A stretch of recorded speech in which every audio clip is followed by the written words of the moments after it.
Il était une fois, dans une petite ferme au cœur de la forêt, une maman chèvre qui vivait heureuse avec ses 7 petits chevreaux. Les 7 chevreaux étaient tous adorables, on aurait dit de petites peluches. La maman chèvre, comme toutes les mamans, aimait ses petits de tout son cœur. Elle les protégeait des animaux sauvages de la forêt.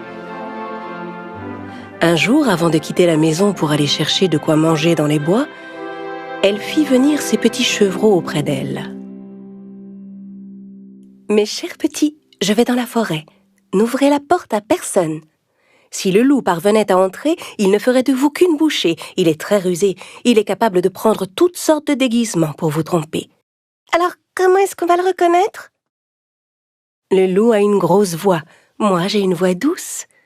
Vous le reconnaîtrez tout de suite à sa grosse voix. » La mère s'apprêtait à partir quand elle se rappela autre chose. Elle se tourna vers ses chevreaux. « Ah, encore autre chose.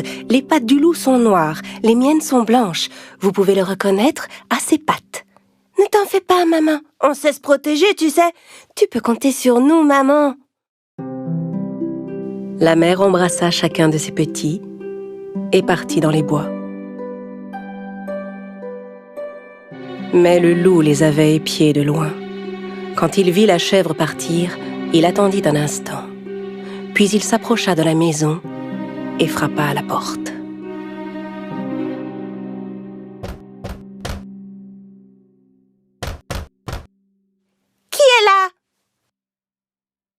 Ouvrez la porte, mes petits.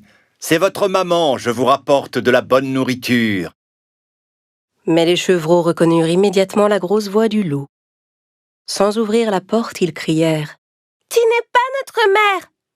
Sa voix est belle et douce, toi tu as une grosse voix. Tu es le loup, on le sait, on ne se laissera pas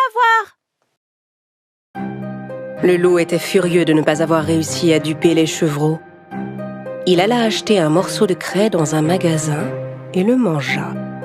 Avec la craie, sa voix paraissait plus douce. Il retourna à la maison des chèvres et frappa à la porte. Cette fois, le loup parla de sa plus douce voix. « Mes chers petits, ouvrez la porte, c'est moi, votre maman. Je rapporte de la forêt de la bonne nourriture pour vous tous. » En entendant la voix adoucie du loup, les petits chevreaux pensèrent qu'il s'agissait bien de leur mère cette fois-ci. Mais avant d'ouvrir la porte, l'un d'entre eux cria « Non, attendez, regardons d'abord ses pattes sous la porte. » Évidemment, quand les petits regardèrent sous la porte, ils virent les grosses pattes noires du loup. Ils s'écrièrent à nouveau sans ouvrir « On ne t'ouvrira pas la porte. Les pattes de notre mère ne sont pas noires comme les tiennes. Elles sont blanches. Tu es le méchant loup. » Encore plus en colère, le loup s'éloigna. Cette fois, il se rendit à la boulangerie. Le boulanger fut très surpris de voir le loup arriver chez lui. « Eh oui, je suis devenu végétarien. Désormais, je mange des pâtisseries. Vous auriez un peu de farine, s'il vous plaît ?» Le loup sortit de la boulangerie avec un sac de farine sous le bras. Quand il arriva près de la maison, il ouvrit le sac et versa la farine sur ses pattes. Ses pattes étaient maintenant toutes blanches. Le loup rusé vint frapper à la porte pour la 3e fois. « Mes chers petits, ouvrez la porte, c'est votre maman. Je rapporte de la forêt de la bonne nourriture pour vous. » « Montre-nous d'abord tes pattes, pour qu'on sache si tu es notre mère. » Le loup montra ses pattes couvertes de farine. Voyant les pattes toutes blanches, les chevreaux pensèrent que c'était leur mère et ouvrirent la porte. Et que virent-ils alors ? Le loup se tenait là, juste devant eux. Les pauvres chevreaux ne savaient plus quoi faire. Ils se mirent à courir dans tous les sens en hurlant. « Ah! Ah! Vous perdez votre temps. Je vais tous vous attraper. Ah! Un petit chevreau se cacha sous la table. Le 2e se glissa dans un lit. Le 3e sauta dans le poêle. Le 4e se réfugia dans un placard. Le 5e s'enferma dans l'armoire. Le 6e se cacha derrière le rideau. Et le 7e trouva refuge dans la grande horloge du salon. Ah! Mais le loup était rapide et rusé, et il les débusqua un à un de leur cachette. Inutile de courir, reste là. Je vous aurai tous, ça suffit. Ah! Ah! Ah!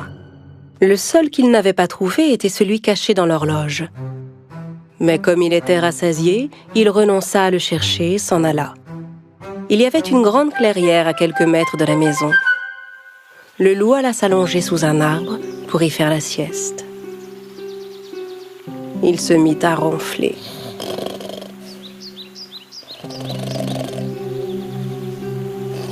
Peu de temps après, la maman chèvre rentra chez elle.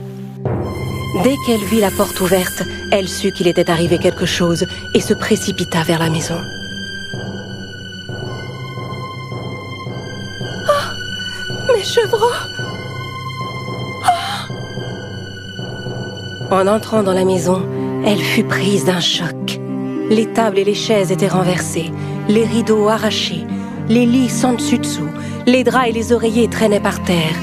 La mère chercha ses petits chevreaux partout, mais n'en trouva aucun. Alors elle commença à les appeler un par un. Aucun ne répondait. Quand elle appela enfin le dernier nom, elle entendit répondre une toute petite voix. « Je suis là, dans l'horloge de grand-père !» La chèvre se précipita sur l'horloge de grand-père et délivra son petit. La maman serra son chevreau contre elle. Le petit lui raconta toute l'histoire en pleurant. Le loup est venu déguisé, on a cru que c'était toi, alors on a ouvert la porte. Le loup a dévoré tous mes frères et sœurs.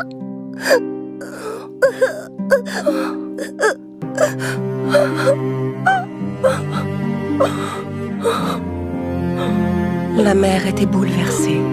Elle pleura longuement ses petits. Puis, avec le seul enfant qui lui restait, elle sortit et se dirigea vers la clairière. Elle finit par trouver le loup qui dormait sous un arbre.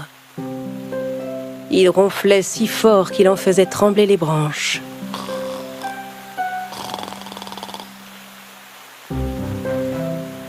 La chèvre observa le loup un instant. Elle remarqua que quelque chose bougeait à l'intérieur de son ventre. « Oh, mais est-ce que mes petits pourraient être encore en vie ?» Soudain, elle eut une idée. Elle dit à son petit « Va chez nous et rapporte-moi une aiguille, du fil et des ciseaux. » Pendant que le petit filait à la maison, la mère ramassa par terre 6 gros cailloux. Un instant plus tard, le petit revint avec du fil, une aiguille et une grande paire de ciseaux. Avec les ciseaux, la chèvre ouvrit le ventre du loup. Aussitôt, elle vit apparaître un de ses petits, bientôt suivi par les 5 autres.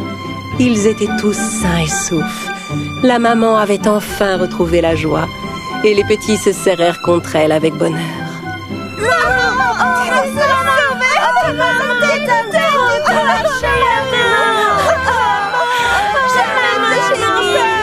Ils étaient tous fous de joie. Mes petits chevreaux, vous êtes là. La chèvre déposa délicatement les cailloux qu'elle avait ramassés dans le ventre du loup. Puis elle recousit le ventre avec le fil et l'aiguille. Le loup dormait si profondément qu'il ne sentit rien. Il ne bougeait même pas. La maman et ses petits s'enfuirent rapidement. Quand il se réveilla, le loup se leva. Il avait mal au ventre. Il se dit qu'il avait dû manger trop de petits chevreaux. Et comme son ventre était plein de pierres, il avait très soif. Il alla à la rivière pour boire de l'eau. Mais tandis qu'il marchait, les cailloux se heurtaient les uns contre les autres. J'ai le ventre tellement plein et lourd. C'est comme si les chevreaux étaient tous devenus des pierres. Il voulut se baisser pour boire à la rivière. Mais les pierres étaient tellement lourdes qu'il perdit l'équilibre et tomba dans l'eau.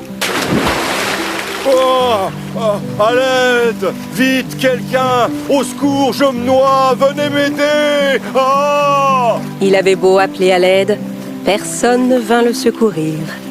Ne pouvant supporter le poids de ses cailloux, il finit par s'enfoncer dans les profondeurs de l'eau. Alertés par les cris, la chèvre et ses petits accoururent à la rivière. Oui, le loup est mort! Le loup est mort! Youpi! Bien rappelé, méchant loup!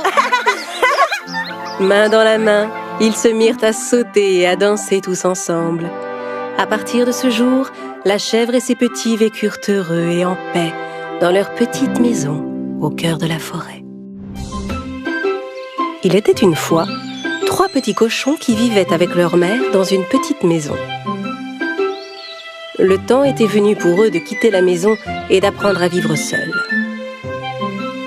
La mère fit venir ses 3 petits cochons auprès d'elle.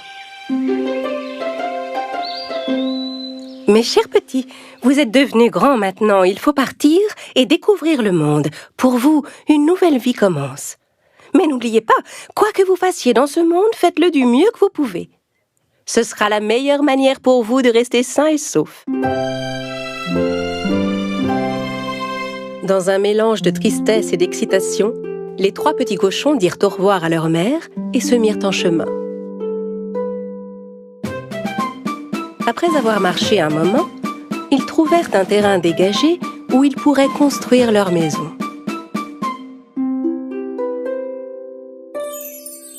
Le plus jeune des cochons décida de construire sa maison en paille. Il se disait que c'était le moyen le plus facile et le plus rapide de construire une maison, et que ça lui laisserait tout le temps de jouer. Le petit cochon construisit sa maison en une seule journée. Il dit alors à ses frères: « Hé les gars, j'ai déjà terminé, moi, regardez !» L'aîné jeta un œil à la maison. « Oui, mais ta maison n'a pas l'air solide du tout. Comment elle te protégera du méchant loup ?» Le petit cochon ne fit aucun cas de la remarque de son grand frère. « Ne t'inquiète pas, il ne nous arrivera rien. Peut-être, mais tu ne pourras pas dire que je ne t'ai pas prévenu. » Le deuxième cochon décida de faire sa maison en bois. Il ramassa des branches dans la forêt et commença à se construire une petite cabane. Il mit exactement 3 jours à la construire. Cette maison semblait un peu plus solide que celle en paille. L'aîné des cochons vint le voir.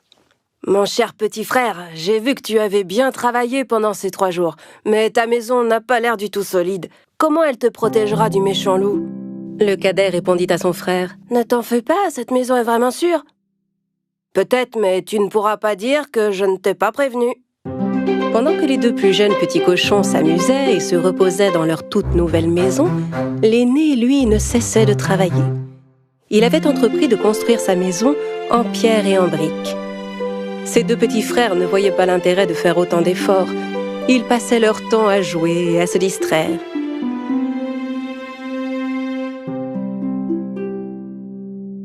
Pourquoi tu t'embêtes comme ça alors que tu pourrais finir aussi vite que nous? C'est vrai, mais de quoi as-tu peur? L'aîné des cochons ne prit même pas la peine de les écouter. Il travailla une semaine entière pour finir sa belle maison, toute de briques et de pierres. Quelques jours plus tard, un loup affamé vint à passer près des maisons des petits cochons. Il s'arrêta d'abord devant la petite maison de paille. Le petit cochon était en train de se reposer à l'intérieur. Le loup frappa à la porte.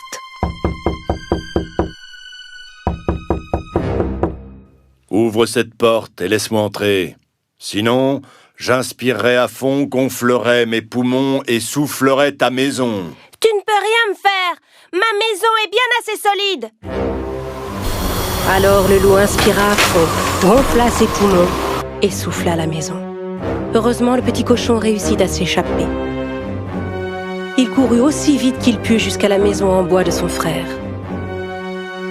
Il frappa à la porte. Quand son grand frère vint lui ouvrir, le petit cochon se précipita à l'intérieur de la maison.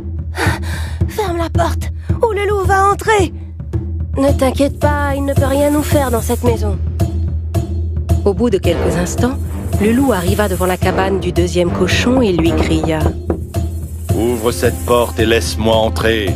Sinon, j'inspirerai à fond, gonflerai mes poumons et soufflerai ta maison. » « Tu ne pourras jamais souffler ma maison !»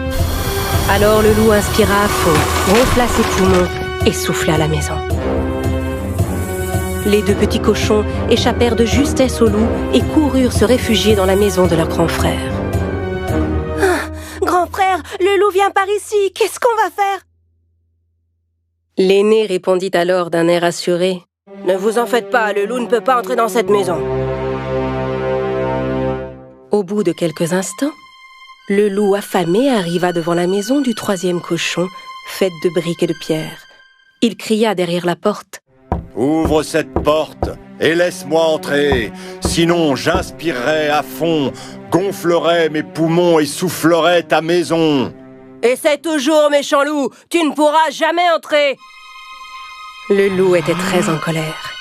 Il gonfla ses poumons et souffla, mais rien ne se passa. Il ne réussit pas à souffler la maison. Il essaya encore et encore, mais n'arrivait pas à bouger une seule brique. Finalement, à bout de souffle, le loup commença à chercher un autre moyen d'entrer. Il vit la cheminée en haut du toit et décida de grimper. Comprenant que le loup grimpait sur le toit pour essayer d'entrer par la cheminée, le petit cochon alluma rapidement un grand feu dans le foyer. Puis il plaça une grande marmite d'eau sur les flammes. Le loup escalada la cheminée et se glissa à l'intérieur. Et il atterrit tout droit dans la marmite. Ah, à l'aide! Ah, ah, à l'aide! Ah, je vais bouillir! Ah, à l'aide! Enfin débarrassés du loup, les petits cochons s'enlacèrent avec des cris de joie. Le lendemain, les 3 petits cochons rendirent visite à leur mère dans sa maison pour lui raconter ce qui s'était passé. Le plus jeune dit à sa mère: « Tu avais raison, maman. Quoi qu'on fasse dans ce monde, on doit le faire du mieux qu'on peut. Quand on se donne vraiment la peine, on finit toujours par réussir. » À compter de ce jour, les 2 jeunes cochons ne furent plus jamais fainéants. Ils travaillèrent dur comme leurs grands frères et vécurent heureux pour toujours.